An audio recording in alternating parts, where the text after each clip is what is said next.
Hey friends, welcome back to Canadian Cutting Edge, and today we're looking at another knife by FreeTiger.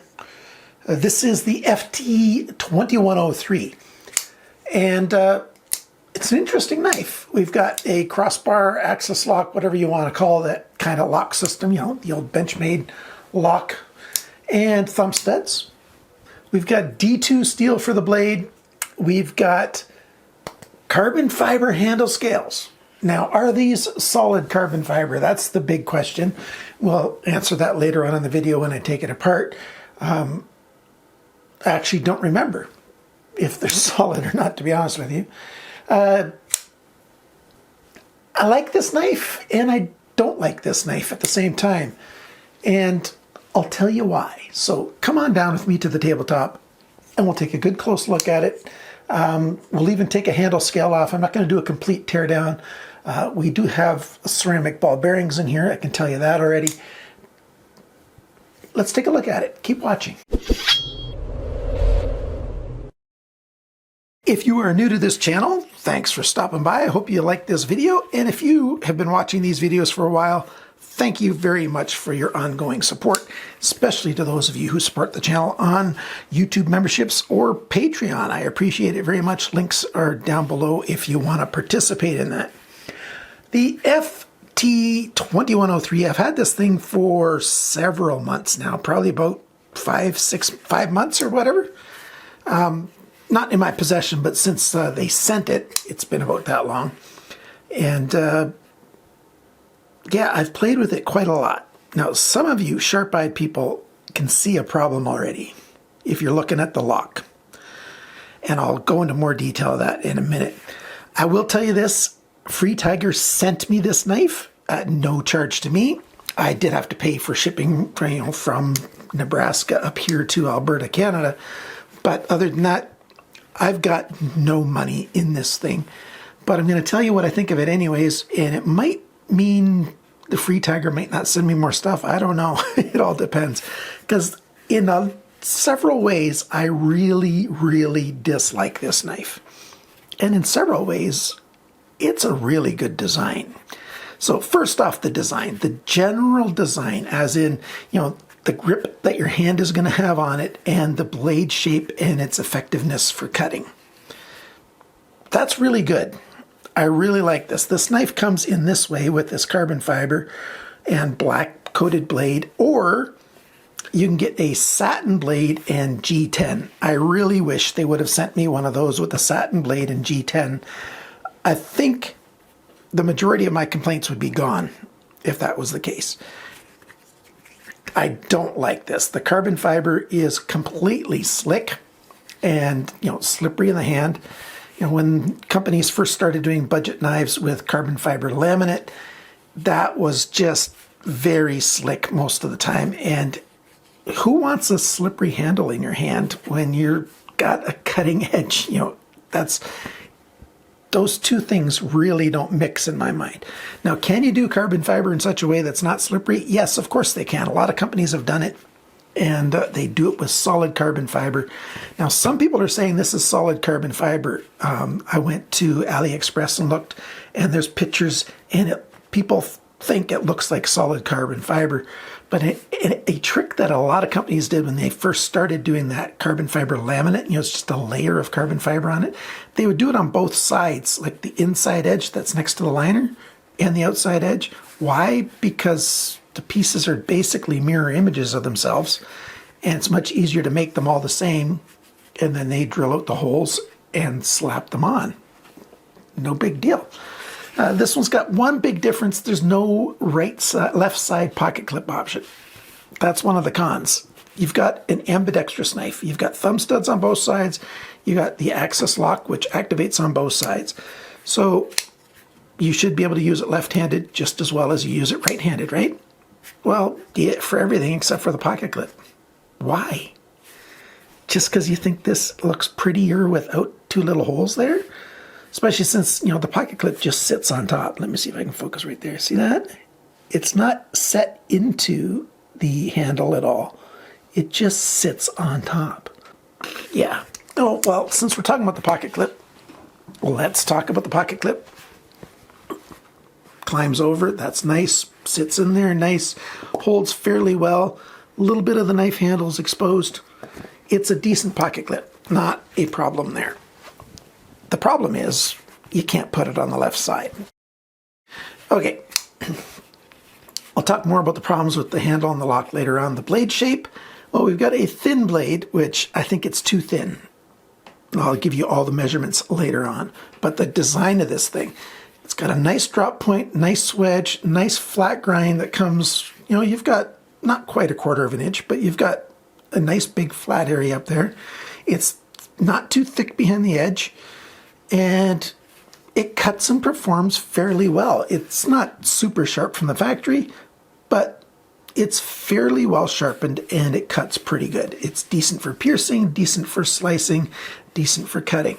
Or slicing is like this. Cutting is just putting an edge into something.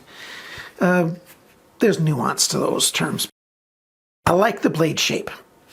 The handle shape for grip's pretty good too. It's just too slick. Yeah, badging, well, you got a great big D2 right there, but a small model number. Are you more proud that it's D2 than its model number, FreeTiger? No, D2 is nothing super special. D2 is an okay steel. I dislike it in pocket knives. It's one of the things I dislike about this knife. I don't want D2 in my hot, sweaty pocket because that creates corrosion. Well, we've got a coating on the blade. This coating is okay. It's not great. And I'll let you look at it. Let's see if we focus on my hand right here. It's not going to focus right on that. There we go. I think it's focusing. Look right in the center, right there. You see that silver? That's where the axis lock has been scraping away the coating on the blade. Now, I haven't got any big scrapes on here. Mind you, I'll be honest with you, since I've had so many things going on, I haven't tested this as extensively as I do most of the knives. So it doesn't have, I didn't get any scratches on there is what I'm trying to say. Is that because I didn't test it enough or because the coating's good? I'm not sure. The coating's not great, as you can tell from, you know, the scratches right there. Yeah, it's okay. FreeTiger, the badge is way too big. I know I'm jumping around a bit. Sorry about that. Anyhow, you got a black knife. Why would you put a badge so big and bold there? Make it a bit smaller up here and make it gray instead of white. And make this text smaller too. You know, it's just too big. Anyhow, next thing, the alignment, yeah, pretty good. It's quite good, pretty much down the middle. Like that. Blade play, nope. It's nice and solid. Good lockup. That's decent. Now for the lock itself. Well, take a good close look at this now. And what do you see? Well, you see the clip come up, or the spring come up, and it keeps going up and around up here and then down. All that you see right here from the pocket clip, from the spring, you shouldn't be seeing any of that silver stuff from the spring. That should all be tightly wound across this pin or bar or whatever you want to call it. And it's the same on both sides. Now, when I first got this thing was not deploying. The action was just terrible. I couldn't get it to work really well. I took it apart, tried to assemble it. I sunk those springs in where they belong, and they immediately come right back out. The springs have much too much tension. They're too strong. So FreeTiger, of course, doesn't have the R&D that Benchmade does. Benchmade, well, they made their springs a little bit soft, so soft that they would break more easily, but they'd be usable. And the springs aren't that hard to replace. You don't have to take the knife completely apart to replace the springs. These springs are not good for this knife, and they're rubbing, or they were at least at the beginning, rubbing on the inside of the handle scale right there, making it hard to pull back and making, the action rough. Now the action's still a little bit rough, but that's for another reason. Okay, let's talk about that now. The crossbar, as you can tell, it's coated, it's black. Yeah, you can see some shiny stuff, but there's a reason for that. Now, I think they wanted to make an all-black knife, but then, oh, wait a minute, we don't have stock of any blackened posts. Now, for them to anodize these, post right here, that would have been easy to do. Come on, focus. Why are you not focusing today? So those could be, you know, all black, and then it'd be an all black knife, but they blackened this crossbar. And I think part of the reason for the current, I don't think you can hear that, but if you could feel that, it feels rough. You know, when there's spring tension on that crossbar on the spine of that blade, it feels very rough. Now, clearly, they also punched these blades out of steel with a great big punch to make the main shape, and then they ground the, you know, facets on it, the bevel and the swedge and stuff. But as you can see here, hopefully you can see it. Let's see if I can get to focus up here and get enough light in there. I don't know if you can see it, but one side of the blade tang is wore and the other side is not. And that's because, you know, it's not flat. You know, the radius of the edge is smaller on this side than it is on this side, and so the crossbar doesn't rub evenly. Let's see if I can get the focus down here again. Focus, come on. The crossbar doesn't wear evenly on the spine of the blade, and the coating on the crossbar is getting in the way. Now, I can pull this back and turn the crossbar to another spot, and it feels good if I get a brand new spot. It feels smooth for the first, you know, 10 or 20 times, but then the coating wears off of that crossbar and it starts to create more friction, you know, as it starts to wear in tiny little spots, and then it's rough. Like, they could have simply put in, you know, a regular steel crossbar. Sure, put the black caps for the studs on it. Like, what, you know, they're almost the same as the thumb studs, these caps. Sure, make those black, but the crossbar itself shouldn't be black. And this titanium coating that's on here is much tougher than the coating that they put on, you know, the crossbar. It's just not well made. It just isn't. But the shape of it, I really like the shape of it. The thing is, the G10 ones have a satin blade and they don't have a black coated crossbar, so I suspect, I don't know for certain, I suspect those are a whole lot better. But even this, after I worked on it for a while, you know, I got it quite smooth and it's quite fidgety. It works. The spring tension's strong. You have to pull quite hard, but that's okay. Next. Why is it a star shape? Why isn't it a regular proper Torx shape, the screw head? It just makes for way more play for your screw head in there. Let's put a T8 in there. And look at this. That's a lot of play without moving the screw at all. And then back here we've got better screws, but they're button screws, they're T6, and they're sunk into the surface, which means you got to trench around each screw. Focus here. Come on, focus. Beastie. Camera. Come on, focus. We got a trench around there, and it's a dirt collection spot. I don't like that. Use T8 screws, use flush screws, and that'll look a whole lot better. Got button screws on the pocket clip too. They're T6. Now let's take a look. Where's my T6 driver? There it is. Let's see how much play there is in these T6s. A lot of play in those still too. And the body ones, a little bit less play in the body ones. Now, I don't want them too tight, but they got too much play in them. That's a summary of the problems and stuff. Let me take a handle scale off and show you some more. Okay, so here you can clearly see that spring sticking out right there. Yeah, that's not good. It should be in, it should be under, it should be all the way hidden. You shouldn't, there we go. That's where it should be, and that's where it should stay.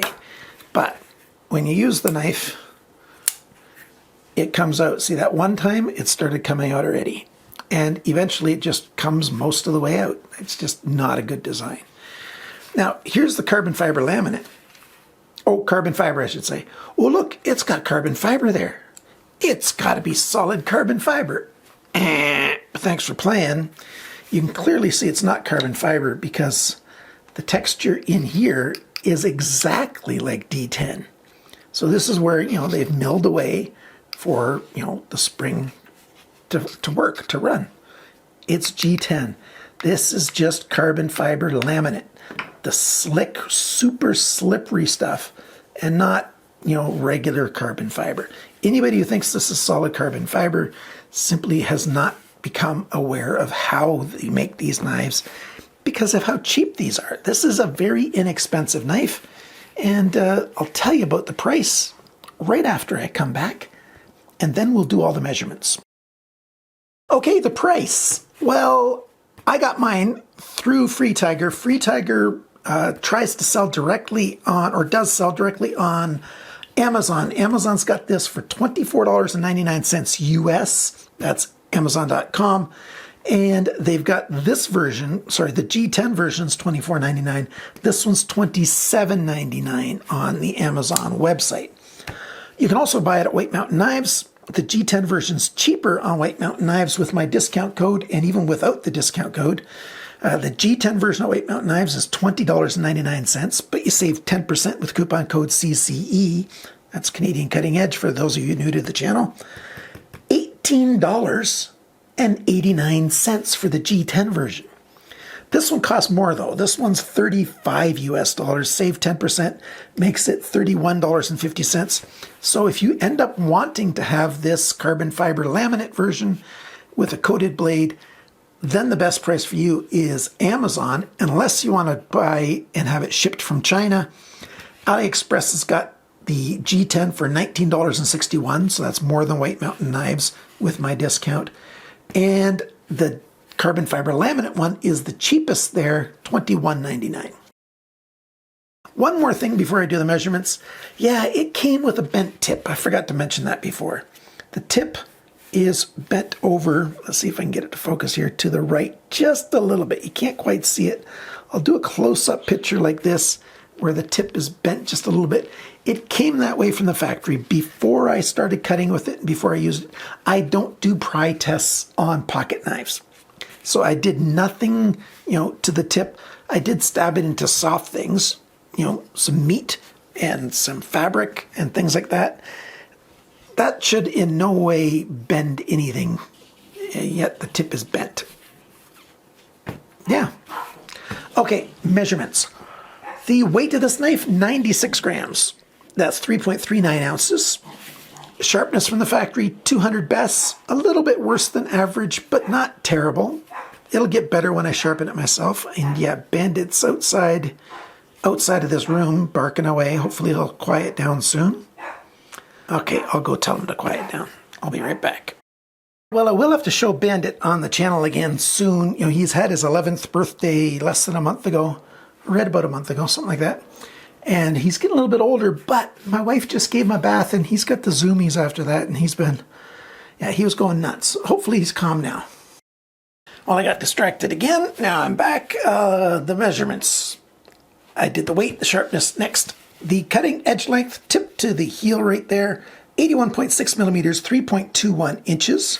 Blade length, tip to the G10. Okay, carbon fiber laminate, if that's what you prefer to think. Well, no, it is laminate. Solid carbon fiber, if that's what you prefer to think, but it's not.